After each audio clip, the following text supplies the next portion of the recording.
¿Qué pasa? Yo soy Phil. I am Tom. Yo soy Martin. Y estamos aquí para hablar de los nuevos pedales de Laney, LOUDPEDALS.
Guys, first of all, I'm gonna apologize with the audience because of my English. So I'm English is with awesome. you. First of all, thank you very much for coming to our store. Yesterday we had a clinic with you, talking about the pedals, listening to you playing. We have to go to therapy from. First of all, how has been your trip to Spain? Maybe you should start. No, I've had a great time. It's been amazing. We started in Barcelona, did some videos yesterday. Or I started in Barcelona. You didn't make it. And then came to Madrid, and it's been amazing. You guys have been incredibly welcoming. Well, and we've had a great time. And the show yesterday was fantastic. Yeah. We enjoyed it a lot. And you, Martin? Yeah, I had a cancelled flight, came in a day late. Iberia Express lost my guitar. So I borrowed this from the shop. Very nice. Thank you very much.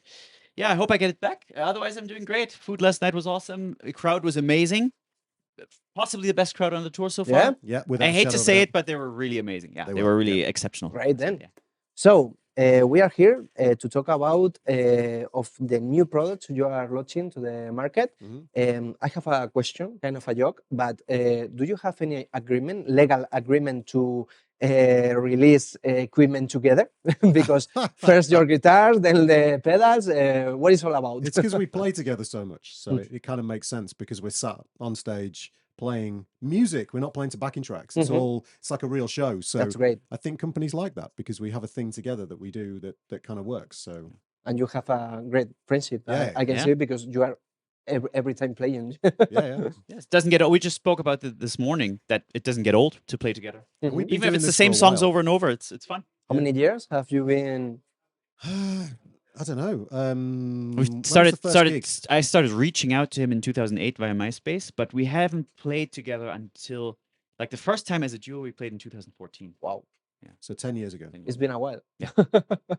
So tell me a little bit, because yesterday at the clinic, if you don't want to miss any of these kind of things, follow on the social media to Málaga 8, Tom, Martin, and everything, and you can know when they are gonna come. Tell us about the pedals, guys, because yesterday you were telling that it's kind of a thing with Laney from very long time, playing these amps, and how is everything set up?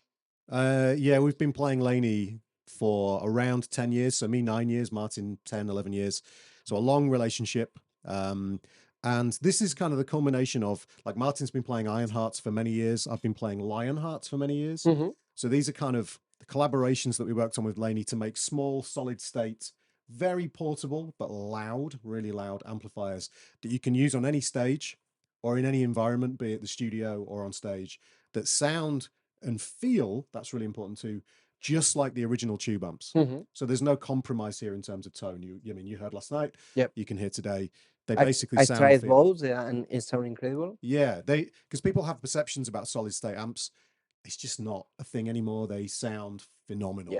This has been around for a while now. Laney had like the IRT SLS rack mount unit that had it was basically an Ironheart with a solid state power amp. You use it at your studio, right? I do too, yeah. I used the IRT Studio, and I used the IRT SLS, the small one, for the 2018 clinic tour. Oh, because I could take it into my luggage, and it was really, really loud too. So this is similar technology, a Class D for the geeks or the kind of techno kind of geeks out there. It's a Class D power amp, which guitar players generally don't like, but this one feels just like a tube amp, like a Class A or a Class AB power amp in a tube amp. And it responds in the same way for both of the amps. And Laney have worked really, really hard because this is a flagship product for them. It's a Black Country Customs product. It's not, it's made in the UK. It's like a collaboration, right? Yeah, exactly. So, we've put our names on it. It's not a signature pedal. That's important. It's not a signature amp. It's a collaboration. But they sound and feel just like the tube amps. They really do. Can't, talk about that enough in strongest terms. They really do. And why you are users, right, of the real amps, but why Martin the Iron, why you the Lion? Where are your preference in the sound? I always liked to have like a lot of gain on tap whenever I needed it. And the way I use it is kind of funny because I usually have the amp set in a way that the gain is cranked up and the boost is engaged. So it gives me a lot of gain, but my volume is never fully up. So I almost set the gain and the boost so that when I have the guitar, like if you listen to the intro we played, the volume is like here on 2 the entire time, except for the solo. How do you control the volume without knowing the numbers and everything? Oh, it's on just a the knob? feel. It's just a feel thing. You just go with it. Yeah, that's about it. And then you have to listen for it, and you'll see me when I play. I'll make micro adjustments. If I feel it doesn't quite sit right 100%, I'll make little adjustments, and I switch the pickups around. So I want an amp that is really reactive to that, and the Ironheart is very reactive to that, and I like that it still compresses a lot even when I put very little guitar into it. So that's why I use a high gain amplifier, is to get a compressed low gain sound out of it. So the gain on the amp is high, but the volume on the guitar is extremely low. So that's my combination. And then I get up the volume for when I need to play But a for me, solo. very good way of approaching it. Yeah. I'm not like that, but Yeah, I never liked like when I build a solo and I step on it, like it's mid solo and I step on a pedal and suddenly the sound goes from here to here. Yeah. I never liked that. So when I built my solo, I might start in the middle pickup and gradually increase, then switch the pickup to so the build is gradual if I want it to be. I can have it drastic or gradual depending on how I feel. Don't misunderstand me. I say it because Yeah, I wish I had that control over my guitar and everything, but That's a Steve Morse thing for me. I'm focused on playing. Yeah, for me that was always a Steve Morse thing. Yeah. Like when I grew up listening to all the Deep Purple live bootlegs. They put out so many bootlegs and live albums, and I would always watch Steve Morse like shape his solos and following that along with the volume control and the guitar and the pickup selection. What a cool thing. And you, Tom, about the Lion? Yeah, I mean, I'm always a pedal guy. Like all my gain comes from pedals. And again, don't get me wrong, the Lionheart, especially the loud pedal, has a lot of gain on tap because of the pre-gain boost that's on there. So you can get saturated lead tones. But I use pedals for gain, have done forever. Whereas Martin's using amp gain a lot. So preamp gain. Yeah. So the Lionheart is like a really great platform for pedals. It's like a boutique-y sounding, clean, lots of headroom. Very clean. Very clean, very sparkly, very dynamic. So basically I've got the amp set up with just a clean sound. Very clean. So even if I dig in, but you can hear the harmonics and the dynamic kind of response. And then I stick the pedal on. And I've got basically 2 layers of gain. So that's a 1+ dual fusion into the front. So for guys who are pedal guys, obviously pedals are really fashionable. They've been fashionable for like 10 years at this point again. So if you want to layer pedals and stuff, the Lionheart is really, I mean, actually the Ironheart is amazing for that too, because the clean is super clean. But this is just more my traditional kind of platform. For me, the difference in the cleans between the 2 amps is like a matter of tone. Not that is one cleaner than other, but the tone is different. The sparkless that the Lionheart has. Now, the Lionheart has a bit of a warmer clean, where this is a little bit more accurate, a little more surgical. Yeah. And actually, sometimes if you're using very high gain drive pedals, that more surgical sound is better for those really high gain sounds. If you want, you know, something with less gain, sometimes it works better with this kind of amp. It just depends on your taste, but they are different. So you can find within the 2 pedals which one works for your taste. You're not fixed to one platform. Yeah. That's right. And they are not, I should really point this out, they're not just the same thing inside with different boxes on the outside. Nope. They are very different. Fundamentally different. Totally different, yeah. What is the feature that like you the most each other? Because I can see later I'll take footage of the pedal boards and everything. I'll say for me it's the effects loop. The effects loop. Because right now I'm using a multi-effects unit into the effects loop of the pedal. We call it pedal, right? It was really an amp. It's an amp that looks like that disguises as a pedal. So I use the effects unit, multi-effects unit into the effects loop, and I use it just for a delay, and I use it to tune and to be able to have the expression pedal for volume. So I keep, especially in this scenario, it's very important to match myself. Kind of Tom has his volume set, and I kind of match myself around it depending on the room, the situation, and the parts. But I also do the reverse when I play with my band, the session band. Yeah. Then session band, by the way. Thank you very much. Thank you very much. I do the opposite. I go loud pedal into the effects unit because we use in-ears and we go direct. So I can then move the unit around like an analog amp block within the effects loop.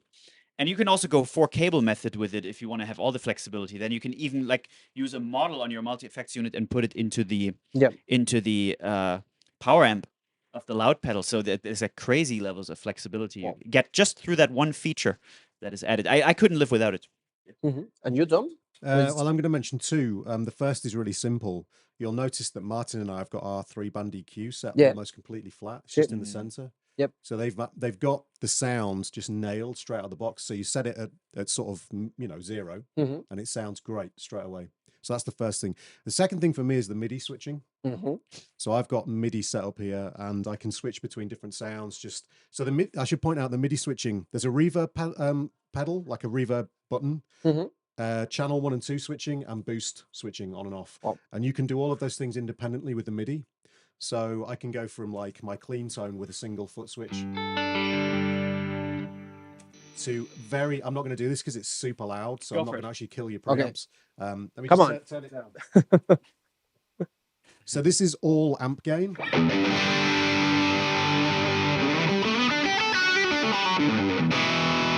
So there's no pedals in the front there. That's just the amp. That's the actual Lionheart loud pedal amp gain with the boost on. And so using the MIDI, I've switched to channel 1, which is I'm using as a drive channel, and turned the boost on at the same time.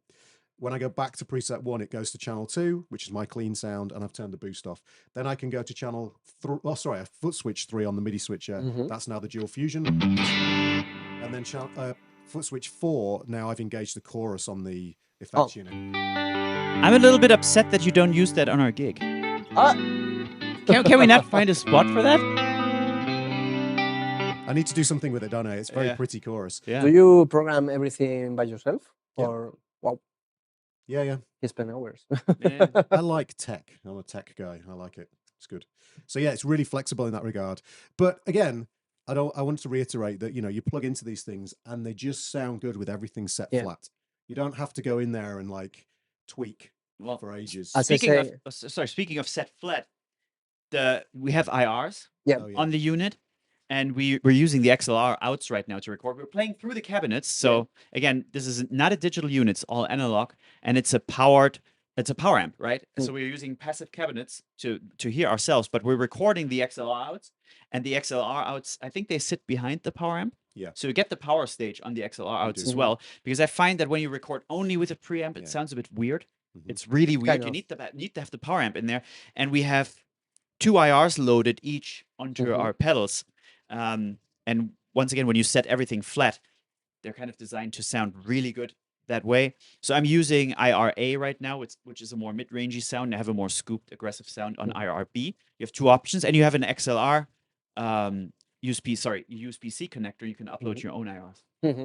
And you can tweak them with the EQ. So they each this is really important actually, because there's normally you'll find on stuff like this or digital units a global IR. Sorry, global EQ. Whereas this is an EQ, parametric EQ per IR. So if you've got one that's a bit boomy, you can tailor out some of the low end on there. If you've got one that's a bit spiky, you can tailor out the high end on that one per impulse response, which is amazing. Very, very, very low latency, I should point out as well, for the impulse responses.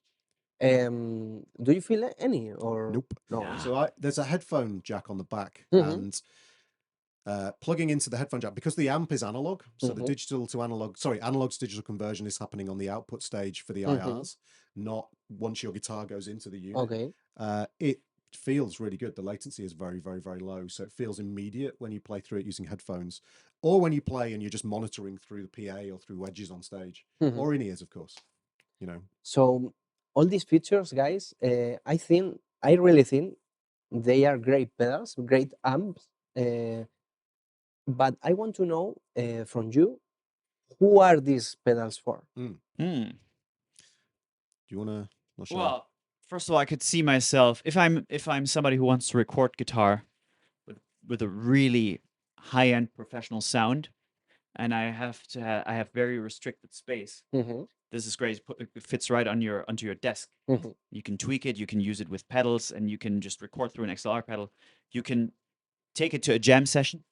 Plug into whatever cabinet, plug into a PA. It's the absolute minimum amount of effort. Nobody's going to give you a weird stare if you bring that along, because it's so small and efficient. It's loud enough to play with a drummer when you don't even have a PA. That's kind of for everybody, I think. Yeah, one thing I would point out with regard to what Martin said just there in terms of recording as well, a lot of people use plugins these days. Yeah, plugins are great. I use plugins too. The problem is if you don't have a good tech knowledge and you don't have say if you're on a PC, you don't have a good driver for your audio interface, you're dealing with lots of latency and it's not comfortable to play. Here, you are monitoring the analog sound through one impulse response. The latency is incredibly low, and you're just using the USB out, or you're just plugging direct into your audio interface to record, and you've got a great sound. You don't have to worry about latency. You don't have to worry about setting buffer sizes or worrying about, am I getting cracks and cracks and pops. I had some this morning. And I think that sometimes plugins are complicated to people because, as you said, you don't have neither the technical knowledge, but also there's people that hasn't tried amps, so they don't know how to get the sound from the plugin as the amp. So this, as you say, everything flat sounds great. Yeah, it's also, if you have a pedal that you love, it's really weird to use pedals with plugins. Because the impedance is all wrong. It doesn't make sense. There are units that do switch the impedance for you, but not for external pedals. They're meant for the pedals the emulations that are built in. So it's very hard to get the sound and feel right. Your pickups are not seeing the right impedance. So this kind of thing, you just plug your pedals in the front and it works straight away. And there are actual head style amps that do this, but they're bigger than these things. This is amazing sitting on your desk. All the controls are so reachable just there. You're not having to make space for a warm, hot tube amp and then going around the back of the unit trying to pick it up to get all the connections made. This thing just is very simple to use. You know? Also, I have to say, I've been recording silently a lot in the last few years, like with reactive loads, or I've been using plugins or whatever. And it's nice to have something so portable. Like I have a cabinet in every room of my house except the bathroom. Really.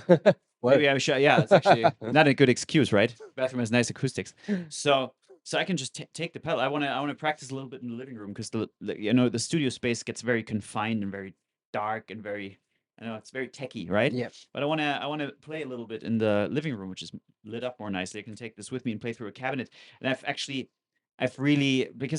when I play with my band, we use in-ears. When I record, I go direct through a reactive load or whatever.